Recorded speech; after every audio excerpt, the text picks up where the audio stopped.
मोदी जी जो प्राण प्रतिष्ठा कर रहे हैं ये तो बिना पत्नी के तो हो ही नहीं सकता, और आप बिना पत्नी के करेंगे। दूसरे, आप जिस बिरादरी से आते हैं उस बिरादरी के हिसाब से भी प्राण प्रतिष्ठा नहीं हो सकती। तो बहुत सारे साधु संतों का आह्वान है इस पर कि भाई आप ना करें तो अच्छा है। कहना क्या चाहते हो? नहीं तो ये साल पूरे देश के लिए बहुत खतरनाक साबित होगा। इसलिए मेरा मानना ये है कि मोदी जी को 2024 ना देखकर जब आप धर्म के नाम पर, आस्था के नाम पर राम मंदिर बनाना चाहते हैं तो फिर उसको उसी रीति रिवाज के साथ कीजिए जो वैदिक रीति रिवाज हैं। हमारे यहाँ ऐसा ही होता है, जो सनातन का रीति रिवाज है। आप सिर्फ अपने प्रचारिक फायदे के लिए, अब 2024 में इलेक्शन में फायदा लेने के लिए अगर आप कोई भी इस तरह का उल्टा सीधा काम करेंगे जो सनातन धर्म के खिलाफ है, तो मैं समझता हूं उसमें सारे देशवासी कहीं ना कहीं संकट में आ सकते हैं। अयोध्या में राम मंदिर प्राण प्रतिष्ठा समारोह की तैयारियां भी चल रही हैं। इधर AIMIM के प्रमुख असदुद्दीन ओवैसी ने विवादित बयान दे दिया है। उन्होंने मुस्लिम नौजवानों से एकजुट होने की अपील अब की है। ओवैसी ने कहा है कि अगर हम एकजुट नहीं हुए तो हमारी 3-4 मस्जिदें अभी और छीन ली जाएंगी। असदुद्दीन ओवैसी ने एक सभा को संबोधित करते हुए ये कहा कि नौजवानों, अपनी मस्जिद को आबाद रखो, हमारी मस्जिद हमसे छीन ली गई और वहां क्या किया जा रहा है ये आपको याद होना चाहिए। क्या हमारे और तुम्हारे दिल में तकलीफ नहीं होती? जिस जगह पर हमने 500 साल तक नमाज पढ़ी, वहां पर आज क्या किया जा रहा है? नौजवानों, मस्जिदों को आबाद रखो। नौजवानों, तुमसे मैं कह रहा हूं, हमारी मस्जिद हमने खोदी और वहां पर क्या किया जा रहा है आप देख रहे हैं। नौजवानों, क्या तुम्हारे दिलों में, हमारे दिलों में तकलीफ नहीं होती? नौजवानों, मस्जिदों को आबाद रखो। कहीं ऐसा ना हो कि मस्जिदें हमसे छीन ली जाएं। है कि राम मंदिर कैसे बन गया। अलग कैटेगरी के ये नेता जब जब अपनी जबान खोलते हैं तब तब जहर ही उगलते हैं। AIMIM चीफ और हैदराबाद के सांसद असदुद्दीन ओवैसी को तो आप जानते ही होंगे। ओवैसी के कई बयान आपने पहले भी सुने होंगे। उनके पुराने बयानों को सुनकर आपको उनकी सेलेक्टिव सोच का अंदाजा पहले से ही होगा। राम मंदिर की प्राण प्रतिष्ठा से पहले ओवैसी ने एक बार फिर सेलेक्टिव सोच वाली बात कही है। ओवैसी हैदराबाद में लोगों को संबोधित कर रहे थे। यहां भी ओवैसी अपनी भड़काने वाली आदत से बाज नहीं आए।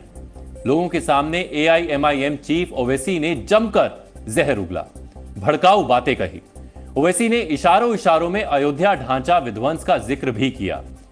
हैं कि ये शुरू दिन से पाकिस्तान के सपोर्ट वाले लोग हैं। हम ओवैसी के बड़े छोटों को जानते हैं कि जिन्होंने मंदिर मस्जिद के नाम पर पूरे मुल्क में नफरत का काम किया है। तो हम ओवैसी बोलते रहे, हमें इससे कोई फर्क नहीं पड़ेगा। CAA लागू होना चाहिए, लागू होकर रहेगा। और मुझे ऐसा लगता है कि हिंदुस्तान का मुसलमान समझने की भी कोशिश करेगा और CAA में जो हमारे भाई वहां से परेशान हाल हैं, हम उनका स्वागत भी करेंगे और उनका ताउन भी करेंगे। हिंदुस्तान के मुसलमान को अपने दिल पर हाथ रखकर इन शैतानी साजिशों में नहीं आना चाहिए। हमें स्वागत करना चाहिए इस बात का कि जो लोग आए हैं, और सरकार नहीं देगी, हम देंगे उनको अपना। वो जाग गया और उसको याद आ गया कि किस प्रकार से मुगलिया सल्तनत में 40,000 से ज्यादा हमारे मंदिरों को तोड़ा गया और लाखों हमारे हिंदुओं का नरसंहार किया गया, करोड़ों का धर्म परिवर्तन किया गया।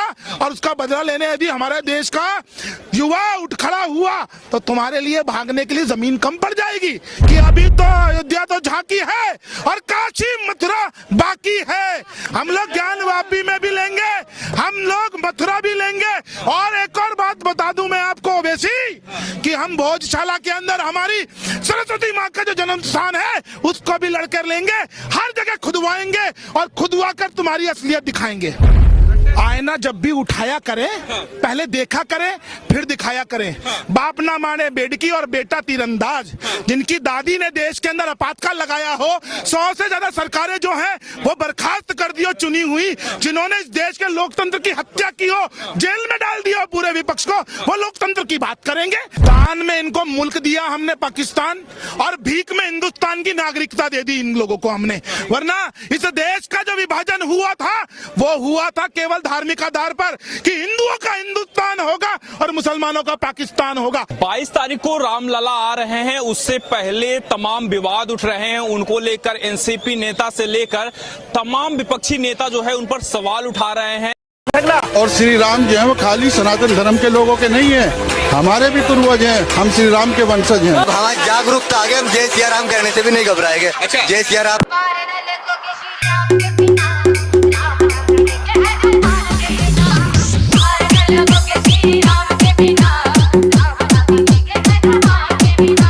त्योहारों को उस दिन 22 जनवरी की शाम को मनाएं लोग, और एक दिया खुशी का जलाकर हर धर्म का, हर मजहब का, हर पंथ का, हर स्कूल ऑफ थॉट्स का आदमी ये बताए कि हम राम जी के साथ हैं और देश के साथ हैं और राष्ट्र के साथ हैं। तो ओवैसी सबसे पहले इस बात की कोशिश क्यों नहीं करता कि मुसलमानों में से ये भेदभाव खत्म हो। जिन अल्लाह के घरों पर ये लिखा जाना चाहिए था कि ये अल्लाह का घर है, जिनका नाम नबियों और रसूलों पर और सहाबियों पर होना चाहिए था, क्या है ये तेलियों वाली मस्जिद है, ये जुलाव वाली है, ये फलाने वाली है। तुमने अल्लाह के घरों को जात बिरादरी में बांटा है। मुसलमान, मैं आपको दिखाऊंगा, इस देश का करोड़ों मुसलमान 22 जनवरी को दिया जलाकर ये मैसेज देगा कि हम राम मंदिर के हक में हैं। बजाने लगती है, दिया जलाने लगती है, और राहुल गांधी जी सोच रहे हैं कि हम प्रधानमंत्री बनेंगे। कभी नहीं बनेंगे, कभी नहीं। जय श्री राम।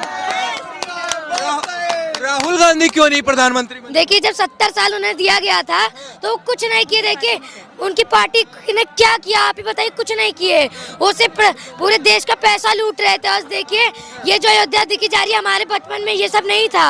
आज देखिए मोदी जी आए तो देखिए बहुत कुछ कर दिया मोदी जी हमारे लिए। क्या क्या किया है? आप तो बच्चे हैं, बच्चों को कितनी जानकारी है? देखिए जानकारी भले नहीं है, बहुत जानकारी है। ये देखिए राम मंदिर कभी हम सोचे नहीं थे, बाबरी मस्जिद को